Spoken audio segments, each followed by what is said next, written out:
Hello, my name is Jennifer. I have been a doctor for many years, and my husband, Daniel, has always been my greatest support. We had our ups and downs, but those 30 years flew by like they were nothing.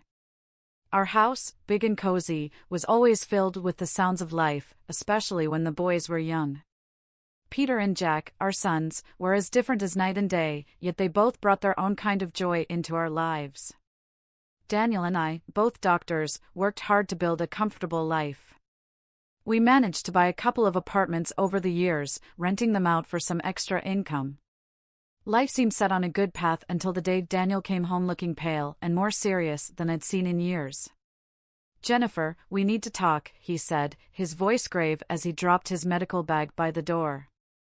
"I had some tests done last week. The results came back. It's cancer, Jennifer." The months that followed were a blur of hospital visits, treatments, and endless waiting rooms.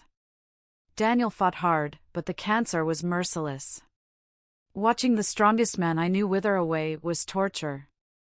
No amount of medical training prepares you for that. One evening, as we sat quietly in the living room, Daniel took my hand. "Jennifer, if things don't go our way, you need to make sure everything's sorted with the boys. The will's all done. You'll be fine financially." Not long after, he was gone. The funeral was a somber affair.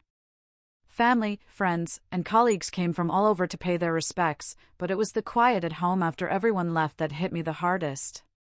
Empty spaces Daniel used to fill, his things just where he left them, it hurt to see, to remember. A few days post-funeral, I was in the kitchen trying to make sense of leftover food when Peter stormed in, his face all twisted up in worry and anger. Jack trailed behind him, looking like he wanted to be anywhere but here. "Mom, we need to talk about Dad's will," Peter said, cutting straight to the chase as he always did. I sighed, setting down the cling film. "Yes, I know. Your father left everything to me. He wanted to make sure I was taken care of." Peter slammed his hand on the counter. "But what about me and Jack? We're his sons. It's not right that we get nothing." Now Jack piped up, trying to smooth things over. "Peter, let's not jump into this so hot-headed. Mom's still grieving. We can sort this out without arguing." Peter shot him a glare. "Easy for you to say. You're not thinking about the future." "I am." I leaned against the counter, feeling the weight of their stares.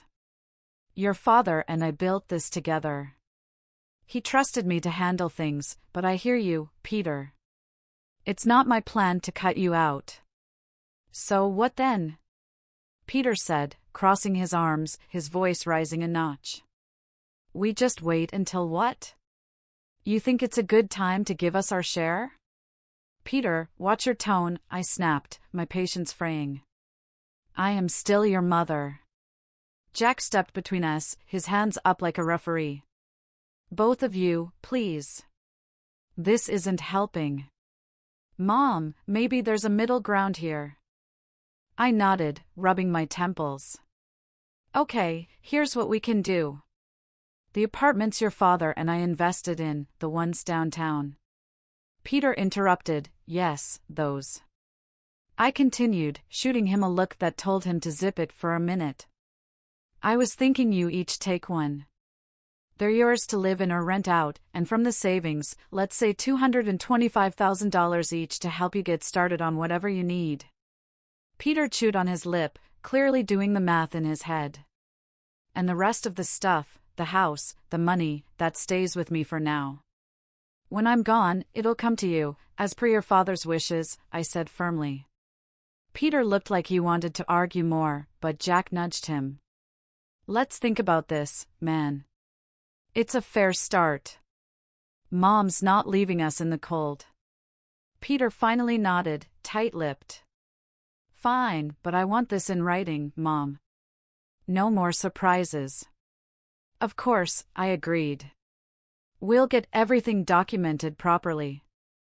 As they left the kitchen, I could hear Jack hissing at Peter, "Give her a break, will you? She's doing her best." Peter muttered something under his breath I couldn't catch and didn't really want to. As I washed up the dishes, I wondered if Daniel could see us and what he'd think. I hoped I was doing the right thing, but only time would tell, and time, that tricky thing, wasn't always a friend. It was a sunny afternoon, the rare kind that makes everything seem all right, when Peter brought Susan over to meet me for the first time. They hadn't been dating long, but Peter was already head over heels. You could tell by the way he was fussing over her, which wasn't like him at all. They walked in, and right off the bat, Susan had this air about her like she owned the place. Dressed to the nines, she breezed into my living room with barely a hello, her eyes scanning everything. "Nice place you've got here," she said, flipping her hair back as she sat down without waiting for an invitation. Peter was grinning like a fool beside her. I forced a smile, trying to be the good host. "Thank you, Susan. Can I get you anything? Coffee? Tea?" "Coffee sounds lovely," she replied, then turned to Peter. "Babe, make sure it's black. No sugar." Peter nodded and headed to the kitchen, leaving me alone with her, sitting in my own living room feeling like the guest. The silence was awkward until she broke it.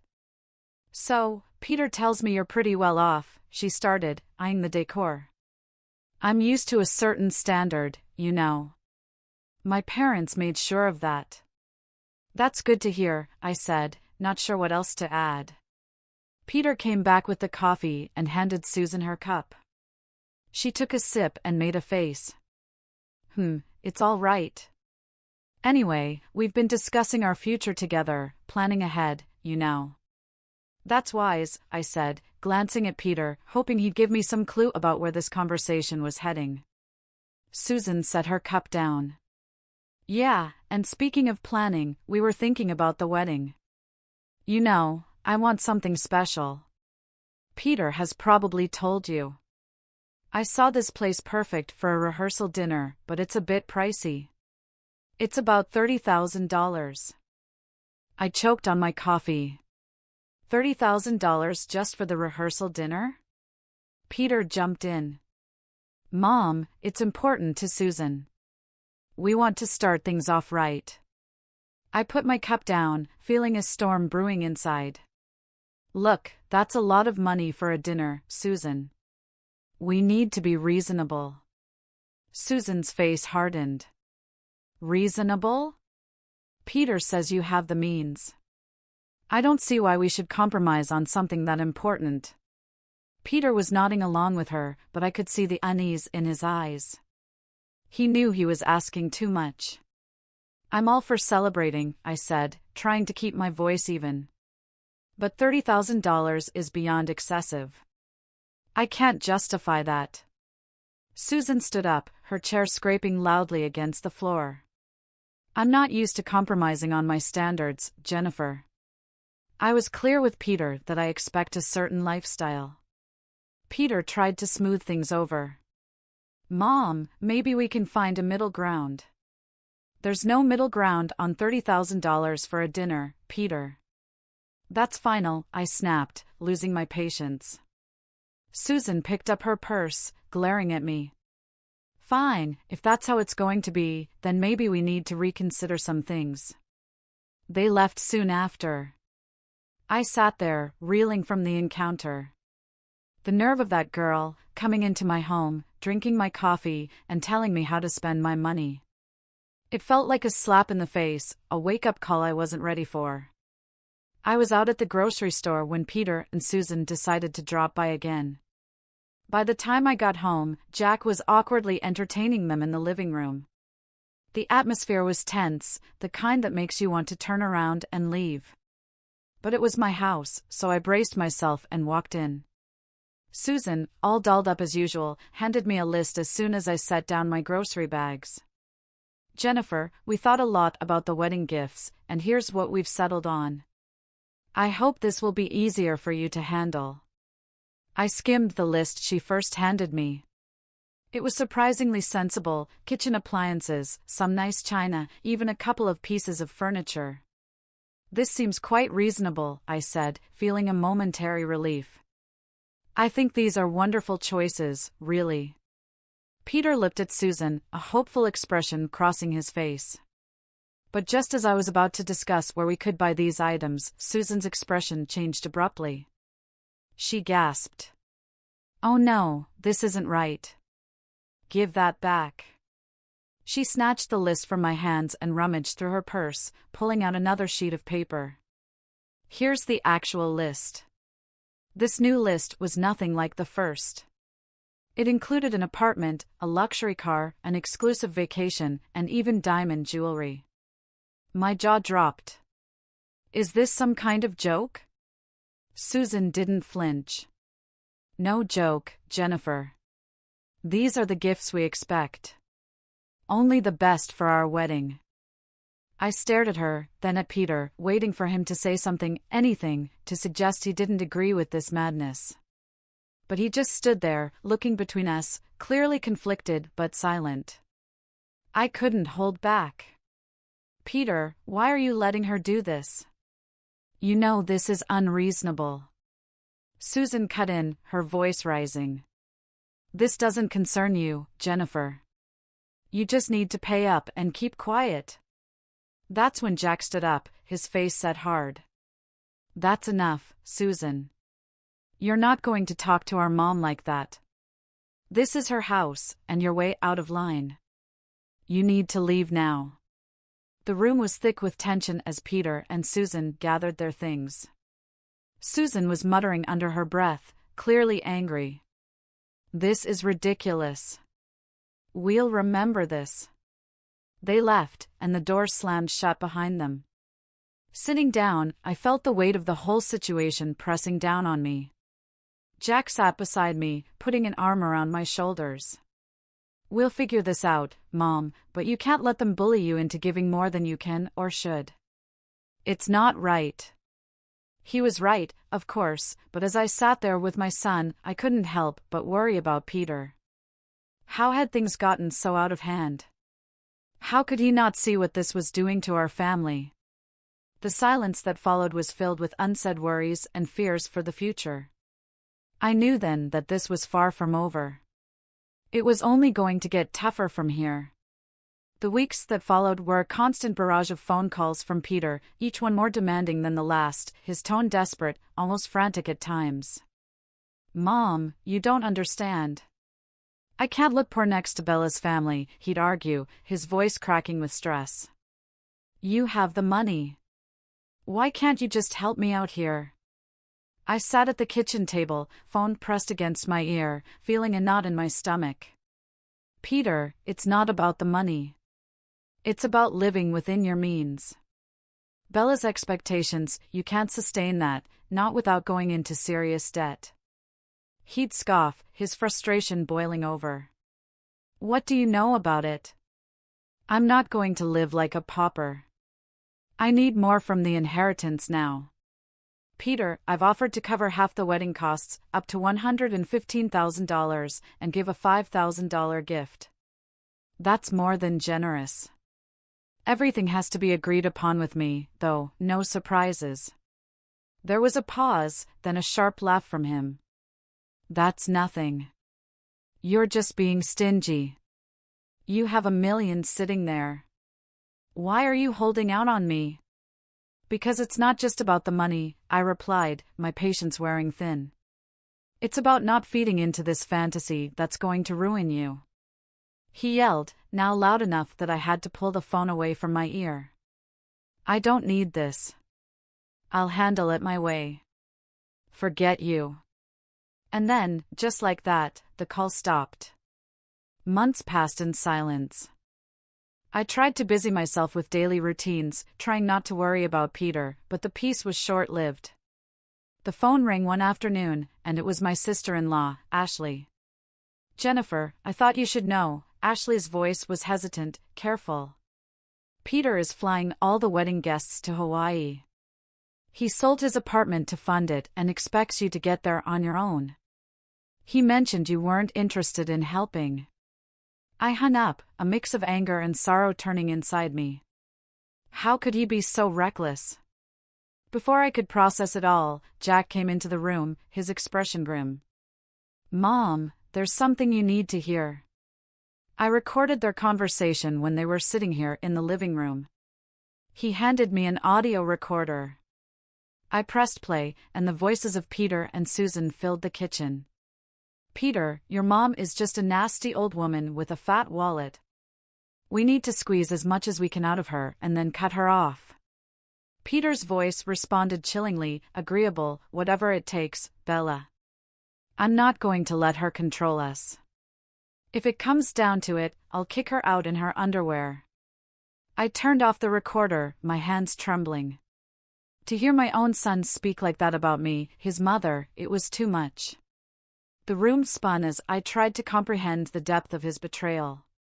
Flying to Hawaii was a decision I didn't make lightly. Jack was by my side, both of us tense but determined to face whatever awaited us.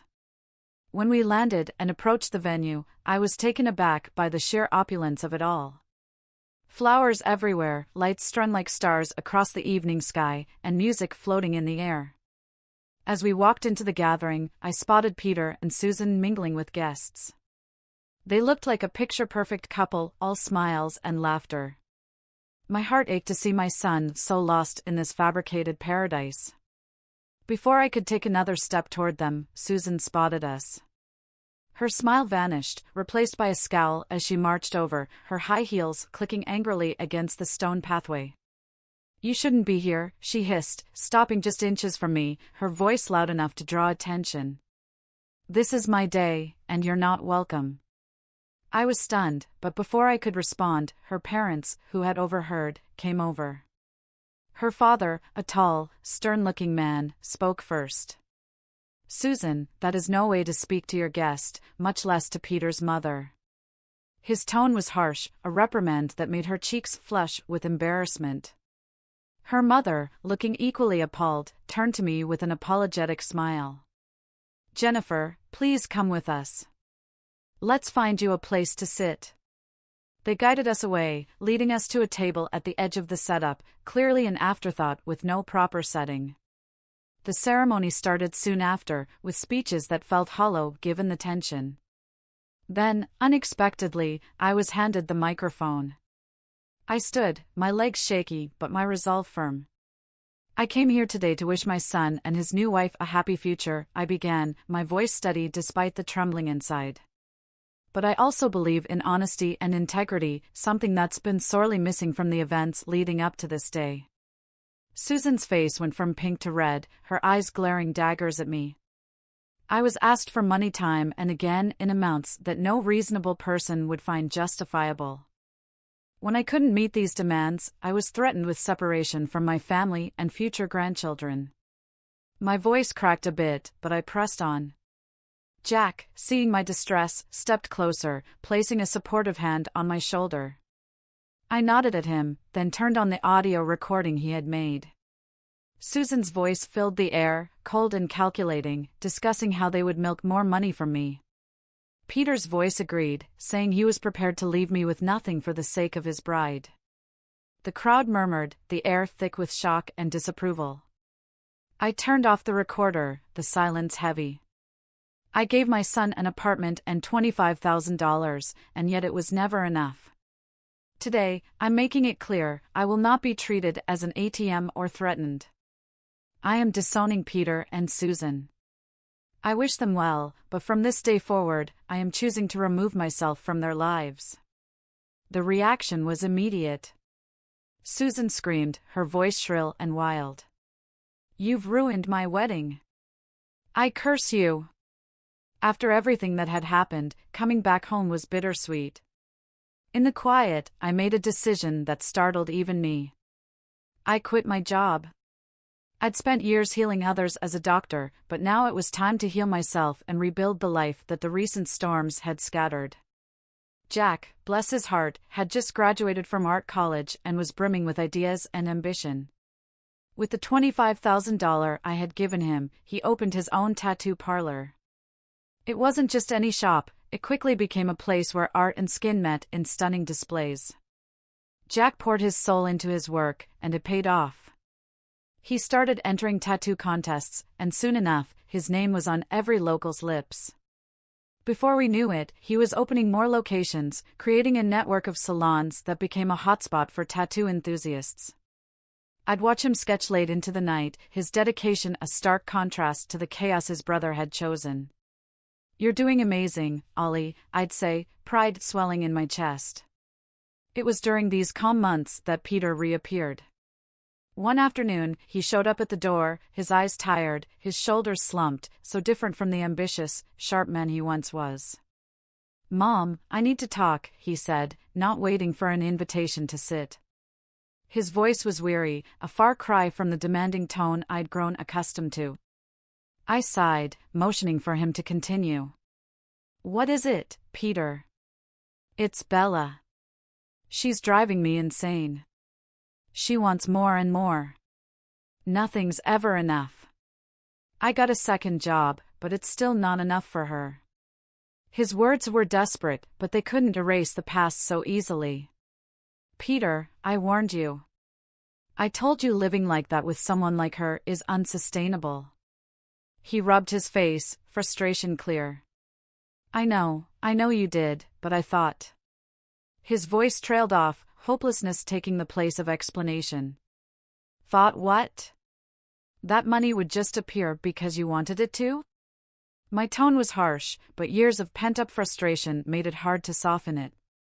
"Look at your brother. He started with the same amount and made something of himself without stepping on others." Peter bristled. "Yeah, well, not everyone's like Jack, are they? I have rights to the inheritance too, remember? And when you're gone, it'll come to me." That was the last straw. "Get out, Peter. And don't come back." I said, my voice cold and resolute, "And don't come back. Not this time. You chose your path." His jaw tightened, and for a moment, I thought he might argue more, but then he turned and walked out the door, slamming it shut behind him. As I stood in the silence that followed, Jack came downstairs, having heard the last part of our exchange. "Are you okay, Mom?" I nodded, wrapping my arms around him. "I am now, thanks to you. Let's just focus on the good we can do, on the life we can build." He hugged me back, his presence a comforting assurance that not all was lost. In that moment, I knew that despite the heartaches, the journey was still worth it. We had each other, and that was enough to keep moving forward. After the storm had passed with Peter, our home settled into a calm I hadn't felt in years. It was during this quiet period that Jack brought someone special home. Her name was Julia, and she was everything Susan wasn't: kind, humble, and genuinely caring. As the weeks turned into months, their relationship grew stronger, and soon they announced their engagement. The wedding, unlike the extravagant affair that was Peter's, was a simple, heartfelt ceremony in our backyard. Flowers from the garden, homemade decorations, and a small group of close friends and family made the day perfect. During the reception, I pulled Jack aside. "You've chosen a wonderful woman," I said, my voice thick with emotion. He squeezed my hand. "I learned from the best," he replied, giving me a knowing look. Life moved quickly after that. They sold the apartment I had given Jack, adding a bit of their savings to buy a small, cozy house just a few miles away. One sunny afternoon, while we were having tea in their new living room, Julia shared some news. "Jennifer, we're expecting twins," she announced, her eyes shining with excitement. I nearly dropped my cup, overwhelmed with joy. "Twins? Oh my goodness, that's wonderful." Jack beamed, his pride evident. "We wanted you to be the first to know. We're really happy, Mom."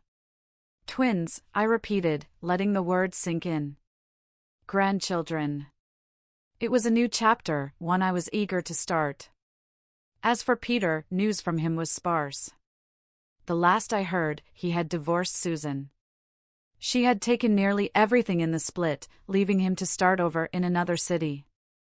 Despite the pain he had caused, it hurt to know he was out there somewhere, struggling because of his choices.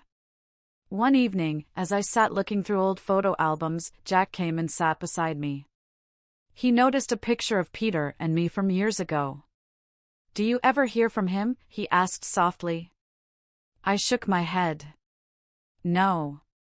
After everything, he's chosen his path, and I have to respect that, even if it breaks my heart. Jack put an arm around me. He's still my brother, Mom. Maybe one day he'll come around. Maybe, I agreed, not really sure if I believed it. But for now, we have plenty to keep us busy, especially with those twins on the way. Jack chuckled. Yeah, you're about to be the busiest grandma in town. We both laughed, the sound filling the room with warmth. Despite the past, despite the mistakes and heartaches, this moment here with Jack felt like everything was exactly as it should be. Life was moving on, and so were we, with new hopes and dreams just on the horizon.